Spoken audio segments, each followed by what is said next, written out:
Assalamualaikum warahmatullahi wabarakatuh. Again, selamat datang ke channel Syukri FIB, channel di mana kita akan berbicara tentang pasaran saham, tentang personal finance, tentang investing. Alright, so pada kali ini saya akan berbicara tentang satu topik, iaitu topik tentang financial stability ataupun kestabilan keuangan. Especially bagi kawan-kawan kita, viewer kita yang berumur 20-an, 30-an, this topic is very important sebab you guys still got time, masih ada masa di hadapan, dan kalau you guys susun kehidupan ini dengan financial stability ini dengan betul, maka ending dia maybe by 50, by 60 you guys are financially stable, financially independent. Okay, so this is very important topic, dan this kind of topic tak selalu diajar di sekolah ataupun di universiti. So this topic is biasanya kita akan dapat daripada pengalaman. So saya akan explain dan saya akan berkongsi daripada pengalaman saya, bagaimana saya mencapai financial freedom, bagaimana saya mencapai financial stability by the age of 40. So saya ada pengalaman itu dan saya akan berkongsi, especially untuk adik-adik kita yang berumur antara 20-an ke 30-an. This is a very important decision you have to make in your life.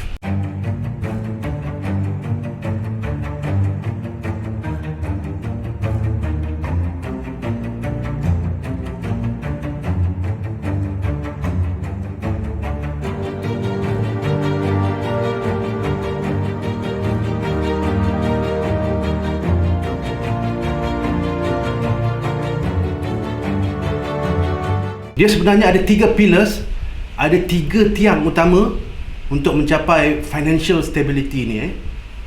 Dan dalam keadaan sekarang ini, untuk mendapat financial stability itu susah. Because there is no certainty now. There is no certainty. Job can be losses at any time. Pekerjaan kita boleh hilang sekelip mata saja. Perniagaan yang kita bina bertahun-tahun boleh hilang, boleh collapse sekelip mata saja. Tengok 2020, pandemik yang berlaku. Bagaimana pandemik ini meranapkan pelbagai industri, meranapkan pelbagai company, especially dalam perhotelan, industri makanan. Banyak industri yang bungkus, banyak industri yang tutup. Dan disebabkan itu banyak pekerjaan juga yang ditamatkan. So di mana financial stability itu sekarang? Tak ada. So kita kena plan, sebab this kind of things can happen again in the future. So it's very important kita ambil langkah yang betul untuk mendapatkan financial stability. Okay, so untuk itu, kalau nak bercakap dengan financial stability ni, macam saya beritahu, dia ada 3 pillars. Yang pertamanya ialah emergency fund. Perlu ada emergency fund. Okay, emergency fund ni ialah macam pandemik yang berlaku, okay, dan kemudian diberhentikan kerja ataupun perniagaan kita collapse, terpaksa tutup. So macam mana kita nak tampung kehidupan kita? Macam mana kita nak tampung bayaran rumah, bayaran kereta, makanan, pakaian keluarga kita? So this is emergency fund. Kita tak boleh expect setiap kali berlakunya sesuatu yang begini besar. Okay, kita tak boleh expect someone to take care of us every time. Kita tak boleh expect setiap masa tu kerajaan nak membantu kita. Kita tak boleh expect setiap masa jiran kita nak membantu kita. No. Okay, mungkin, tapi itu bonus. Yang penting apa yang kita buat untuk bersedia menghadapi situasi macam tu. Alright, so emergency fund is very important. So calculate berapa perbelanjaan yang mesti sebulan, yang utama.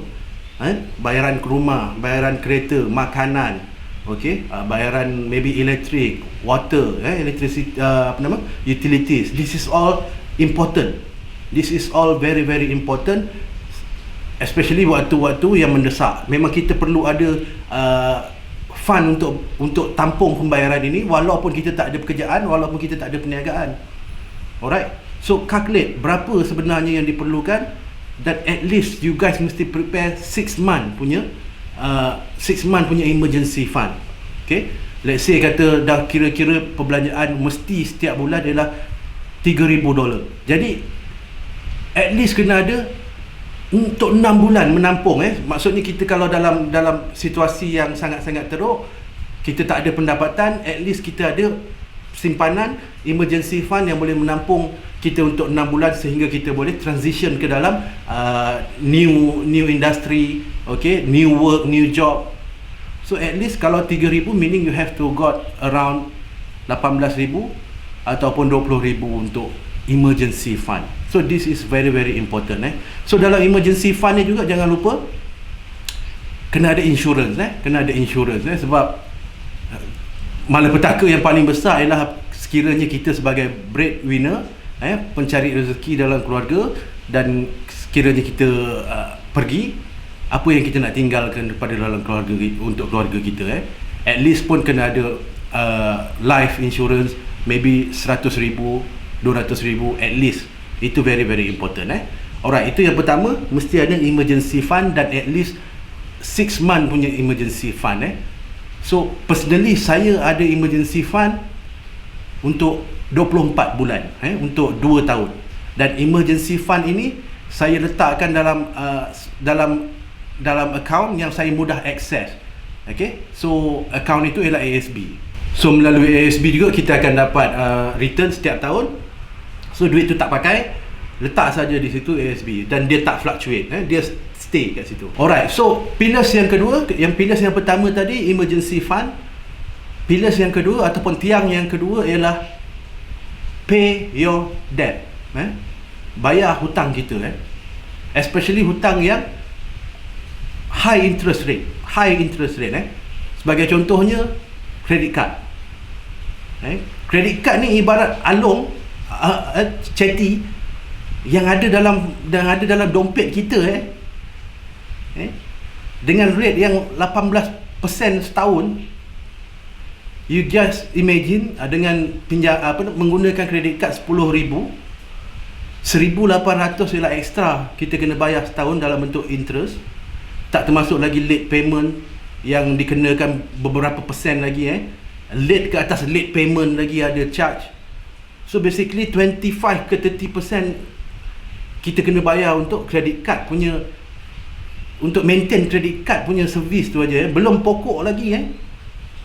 Kalau boleh credit card ini bayar cepat. Kalau ada hutang bayar cepat dan elakkan kita menggunakan credit card. Alright, sangat-sangat berbahaya. Macam saya beritahu tadi, 25%, 30% untuk credit card saja. Sebenarnya in another way kita boleh cakap credit card ini kita kerja untuk kad, kita kerja untuk bank. Itu maksud credit card ni, kita bekerja untuk bank. Sebab apa? Bank bagi kita pinjaman 10,000, setiap tahun kita kena bayar dia 3,000, 4,000 interest sahaja. Nampak tak? Jadi kita kerja dan apa pendapatan yang kita dapat kita kena bagi bank, dan itulah keuntungan bank. You see? So in another way kita bekerja untuk bank apabila kita menggunakan credit card dengan kadar yang begini tinggi. So you guys make sure kalau ada hutang credit card bayar dulu. Jadi cara dia ialah bayar hutang yang mempunyai interest paling tinggi. Settlekan itu dulu. Sebagai contoh credit card ke apa lagi, personal loan. Okay, this is all very very high interest rate. Bayar ini dulu. Okay, dan tinggalkan hutang-hutang yang besar semacam rumah, ini memang kita tak boleh nak elak lah, dan kereta. Okay, so ini memang kita tak boleh nak elak. So keep payment on time. Okay, dan yang paling penting macam saya beritahu tadi, personal loan, credit card, kalau ada fokus settlekan ini dulu. Yang mana high interest rate settlekan cepat. Alright, so ibaratnya kalau kita ialah pinjaman yang high interest rate ni, kita sebenarnya hamba, kita sebenarnya bekerja untuk bank. Kalau tuan-tuan nak bekerja dan nak jadi hamba untuk bank indirectly, kita bekerja dan jadi hamba untuk bank ni tanpa kita sedari, dipersilakan menggunakan credit card, personal loan dan sebagainya. Boleh guna, boleh pinjam untuk emergency yang kita perlukan, tapi kena settle cepat. Kena usahakan settle cepat. Alright, so itu ialah tips yang kedua ataupun pillars yang kedua, iaitu credit card ataupun high interest rate punya debt kena settlekan cepat. Alright. Okay, so next, untuk mencapai financial stability, yang ketiga ialah invest. Okay, kena invest. Invest ialah bagaimana kita ada simpanan lebihan. Okay, ada lebihan dalam simpanan kita. Not necessarily banyak, not necessarily kita perlu ada banyak capital, tak perlu. Okay, ada lebihan maybe 200-300 ringgit sebulan. Invest kat mana? Invest dalam pasaran saham. Sebab pasaran saham secara statistiknya, secara historinya akan meningkat dari tahun ke tahun. Walaupun memang ada, kita tahu ada tahun yang menurun, ada tahun yang menaik sikit, ada tahun yang naik banyak, tapi untuk long term pasaran saham akan meningkat. Okay, so invest dalam pasaran saham. Okay, kalau tadi debt, kalau tadi hutang kredit card, kita ialah ibarat kita ialah hamba kepada duit, kita ialah hamba kepada bank kerana kita nak bayar interest. Okay, tapi bila kita invest dalam pasaran saham, sebenarnya duit bekerja untuk kita. Duit kita itu yang kita invest dalam pasaran, duit bekerja untuk kita. Nampak tak? So dia is completely two different angle. Bila kita berhutang, kita bekerja, kita ni individu ni, kita bekerja untuk bank sebab kita kena bayar dia. Dan bila kita invest, aset kita pula bekerja untuk kita. So ini tuan-tuan kena, ini you guys kena very clear antara beza hutang dan aset. Aset dia menjanakan, dia bekerja untuk kita, tapi hutang kita bekerja untuk bank. Alright, so invest dalam pasaran saham. Sebab saya sendiri pun memang dah invest dalam pasaran saham, dan saya memang nampak bagaimana pasaran saham ataupun pelaburan ini boleh membantu kita mencapai financial independence, financial stability untuk jangka masa panjang. So untuk recap, itulah 3 pillars, 3 tiang, 3 tips, 3 strategi untuk you guys mencapai financial stability dalam dunia yang tak ada certainty, dalam dunia yang very very uncertain ini. Macam saya beritahu tadi, kerja boleh hilang sekelip mata, perniagaan boleh tumbang sekelip mata. Perlu untuk merancang supaya kita mencapai financial stability ini. Again, 3. Satu ialah emergency fund, kedua ialah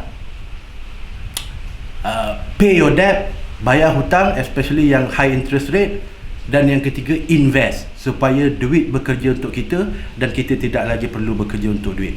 Alright, so invest ni untuk long term, bukan short term trade.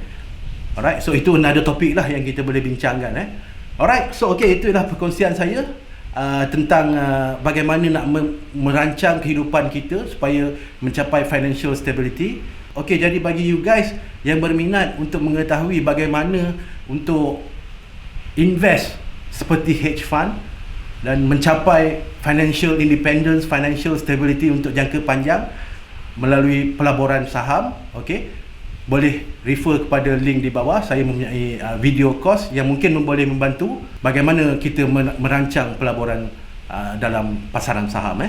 Okay, anyway, saya harap perkongsian kali ini bermanfaat dan jangan lupa komen apa pandangan kawan-kawan tentang video kali ini. Okay, sekian, terima kasih, kita jumpa lagi. Assalamualaikum.